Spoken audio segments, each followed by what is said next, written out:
ಕಾರ್ಯಾಚರಣೆ ಇದೆಯಲ್ಲ, ಆ ಕಾರ್ಯಾಚರಣೆಗೆ ಇವತ್ತು ಹಂಡು ಸುಟ್ಟಿದೆ, ಬ್ಯಾಕ್ ಅಲ್ಲಿ ಈಗ ಇವರ ಬೆಂಕಿ ಹತ್ಕೊಂಡಿದೆ, ಅದಕ್ಕೋಸ್ಕರ ಉರಿತಾ ಇದ್ದಾರೆ.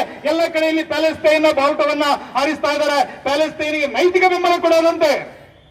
ಮೊನ್ನೆ SDPI ಯಾರೋ ಒಬ್ಬ ಪ್ರೆಸ್ ಮೀಟ್ ಮಾಡ್ಕೊಂಡು ಹೇಳ್ತಾ ಇದ್ದ, ಪ್ಯಾಲೆಸ್ತೈನ್ ನಲ್ಲಿ ಮಾನವತಾವಾದ ಸತ್ತು ಹೋಗ್ತಾ ಇದೆ, ಜನರನ್ನ ಕೊಲ್ತಾ ಇದೆ ಇಸ್ರೇಲ್, ಆ ಕಾರಣಕ್ಕಾಗಿ ನಾವು ಬೆಂಬಲಕ್ಕಾಗಿ ಹಾರಿಸಿದೀವಿ ಅಂತ ಹೇಳ್ತಾರೆ.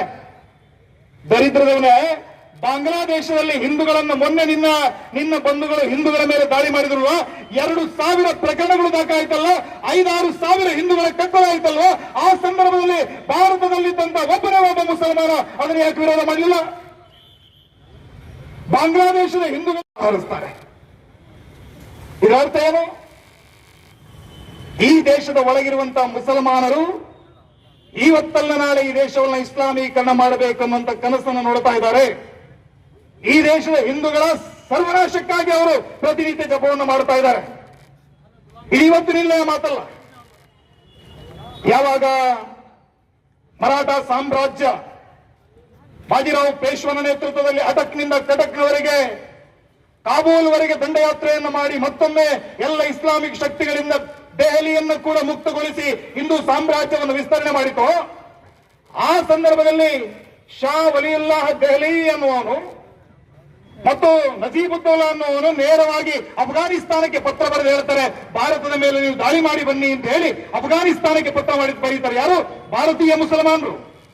1761ರಲ್ಲಿ ನಡೆದಂತ ನಮಗೆ ಬೇಕಾಗಿರುವುದು ಹಿಂದುತ್ವ, ಇವತ್ತು ನಮ್ಗೆ ಬೇಕಾಗಿರುವುದು ಹಿಂದುತ್ವ, ಇವತ್ತು ನಮ್ಗೆ ಬೇಕಾಗಿರುವುದು ಹಿಂದುತ್ವ, ಇವತ್ತು ನಮ್ಗೆ ಬೇಕಾಗಿರುವುದು ಹಿಂದುತ್ವ. ಕೇವಲ ಬಾಗಲಕೋಟೆ ಜಿಲ್ಲೆಯಲ್ಲಿದ್ರೆ 20%, ನಾವು 80%, ನೀವು 20%, ನಾವು 80%. ಅದು ನೆನಪಿಟ್ಕೊಂಡು ಇಲಾಖೆಯವರೇ, ಒಮ್ಮೆ ತಿರುಗಿ ಬಿದ್ದರೆ ತಿರುಗಿ ಬಿದ್ದು ತೋರಿಸಿವಿ, ಒಳ್ಳೆ ತೋರಿಸು ಘಟನೆಯನ್ನ ಮರಳಿ ಕಾಣಿಸ್ಬೇಡ್ರಿ. ಆ ಒಂದು ಉದ್ದೇಶದಿಂದ ಯಾವುದೇ ಇವತ್ತು ಪಕ್ಷಪಾತವನ್ನು ಮಾಡಿದವ್ರಿಗೆ ನೀವೇನ್ ಚಾರ್ಜ್ ಶೀಟ್ ಹಾಕ್ತಿರಲ್ಲ ನಾಳೆ, ನೀವೇನ್ CC ನಂಬರ್ ಹಾಕ್ತಿರಲ್ಲ ನಾಳೆ, ದೇಶದ್ರೋಹದ ಕಾನೂನು ಕಲಮುಗಳನ್ನ ಹಾಕ್ರಿ. ಇದು ಒಂದು ನಿಮಗೆ ಎಚ್ಚರಿಕೆ. ಮಾಡಿ ಹಾಕಂತ ಹೇಳಕತ್ತಿಲ್ಲ, ಅವ್ ಏನ್ ಹಾಕ್ರಿ. ಎಲ್ಲೋ ನಮ್ಮ ಕಾರ್ಯಕರ್ತ ಯಾವ್ದೋ ನಮ್ಮ ಹಿಂದೂ ಹುಡುಗಿನ ತಗೊಂಡ್ ಹೊಂಟಾಗ ಹಿಡದವನ ಮೇಲೆ 307 ಕೇಸ್ ಹಾಕ್ಯಾರ. ಹಿಡದವನ ಮೇಲೆ 307 ಕೇಸ್ ಅಂದ್ರ ನಿಮಗ್ ಗೊತ್ತೈತಿ ಇಲಾಖೆ, ಎಲ್ಲರ ಬ್ಲಡ್ ಬರ್ಬೇಕು, ಎಲ್ಲರ ಮಾರ್ಕ್ ಆಗ್ಬೇಕು, ಎಲ್ಲರ ತಲೆ ಹೊಡಿಬೇಕು, ಎಲ್ಲರ ಗುಮ್ಮಟಿ ಆಗ್ಬೇಕು, ಅಂದಾಜ್ 307 ಹಾಕ್ತಾರ.